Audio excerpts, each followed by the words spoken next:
Hello and happy Monday. And we're having a little bit of a brighter reprieve in the weather here in the UK. It's sunny and lovely. So we're starting to feel into that. There's longer days now, and a bit more of the warmth, and we're starting to come out from inside.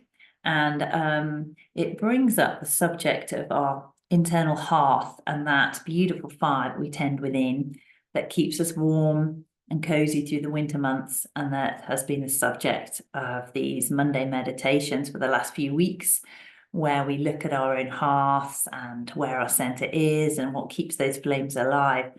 And today I'm really asking that the Holy Fire Reiki helps us to lean into that. How do we build our hearth center and strengthen it?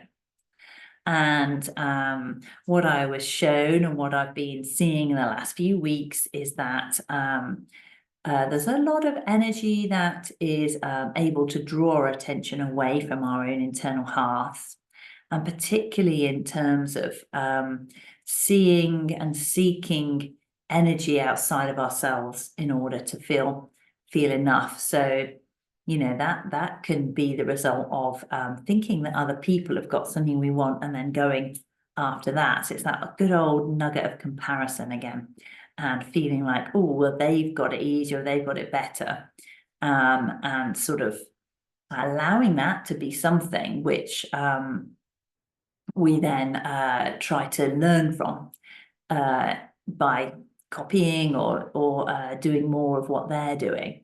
And it's like, the thing with that is it actually can lead us a little bit off track. Sometimes it's a really important lesson, and we can learn lots from it, and that's okay too. So there's no judgment in this.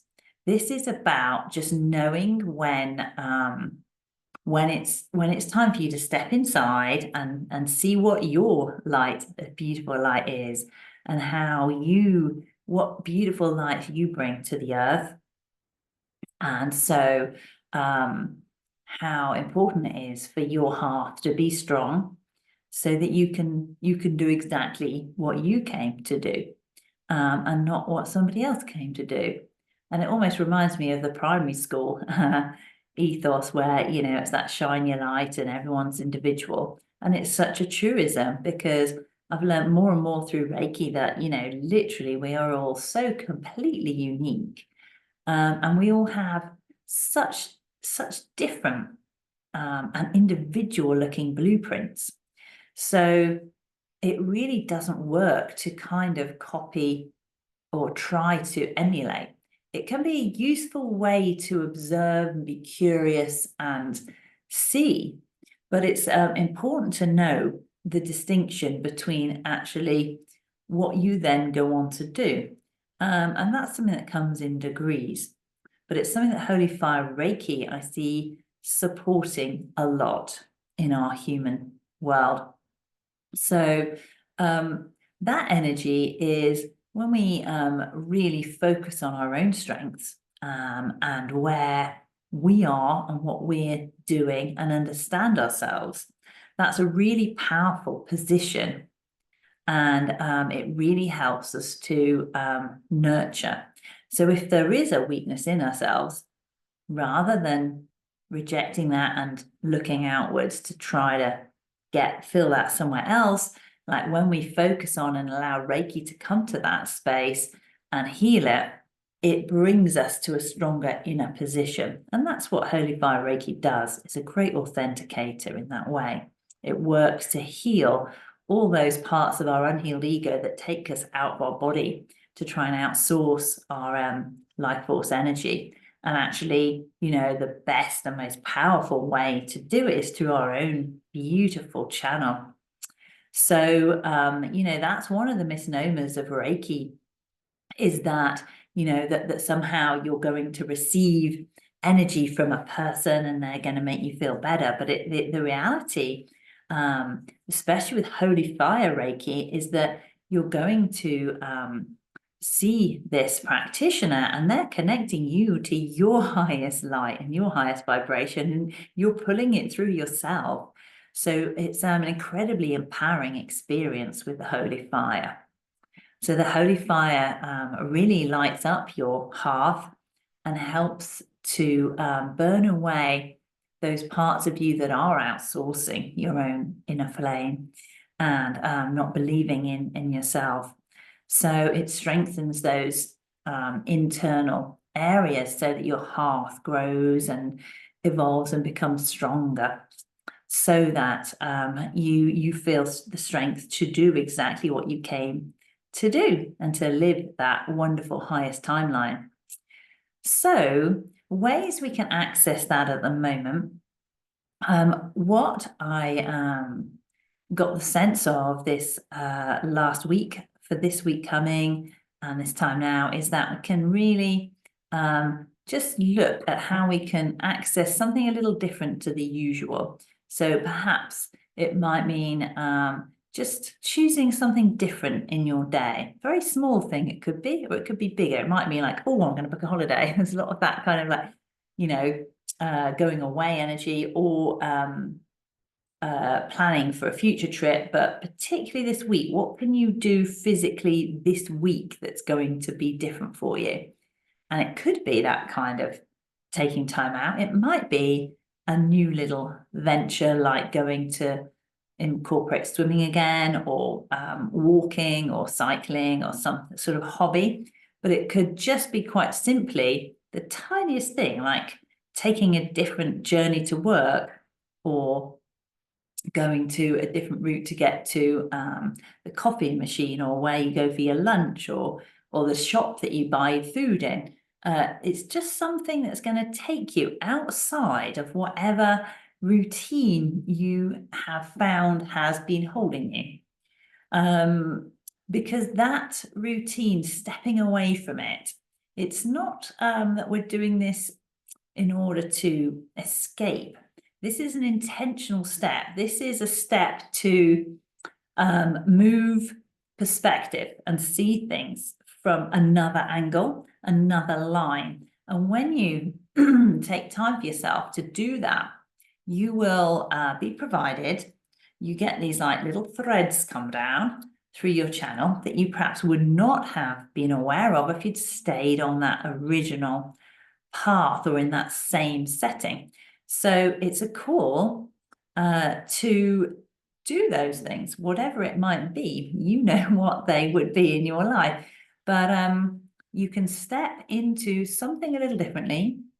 It could be a bold move in that way, but just to allow some other threads to come in, because in every second there are too many things, too many potentials to even list here that could come through. And so in each second, we're choosing what might actually be next.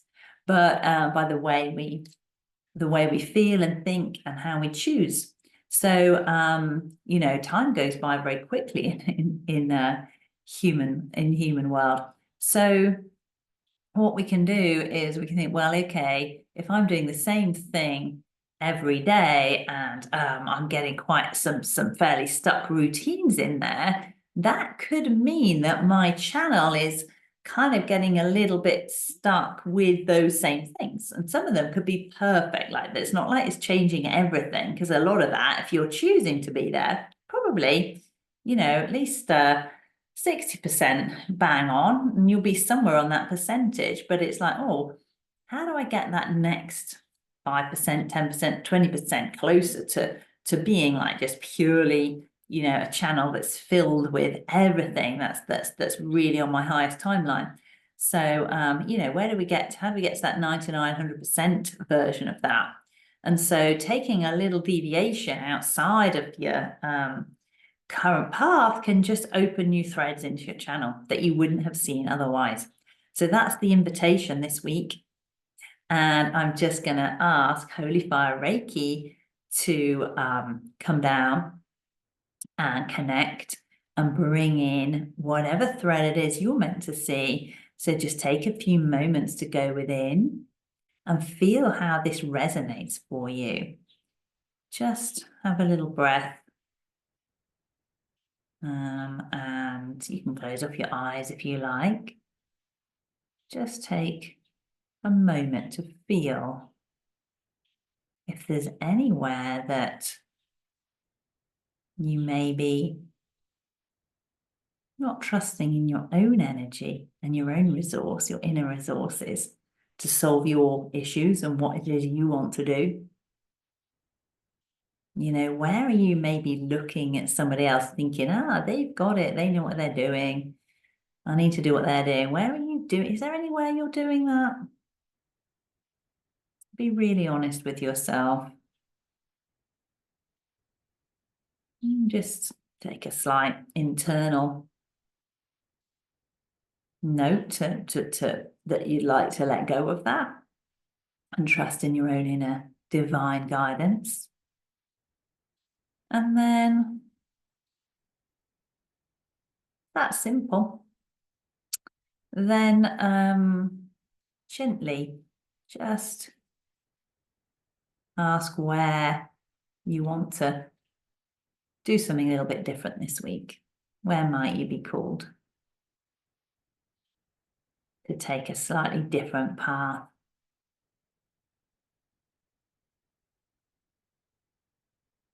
Where you can pull in some new threads that's going to support all that work of strengthening your hearth and helping your fire to burn brightly for you. And, reminded to say, this isn't about being selfish. This is about being self-centered in the way that we are centered in our light. And, when we grow our own light, we are so much more able to support and help others because we become like we've got this much stronger foundation on which to stand. And so we're helping others without swinging out of our own, balancing on tiptoes and trying to carry a load of plates. It's like suddenly we are a giant platform which other things can build upon. So this is the strength of growing your light. And the other powerful thing is that when we build our light in this way and we connect to our own highest vibration and we create from that space in love, and our own beautiful hearth becomes full, it makes it much easier to love and give freely without any of our energy being lost.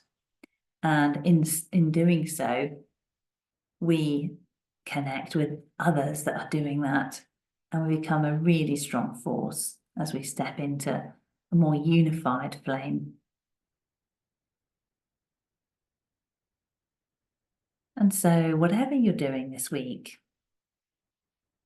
I ask Holy Fire Reiki, if you wish to accept it, to bless you and each and every one of us to continue our own beautiful journeys and to hold our flames and keep them nice and cozy and warm inside. So lots of love for this week. I'll see you soon.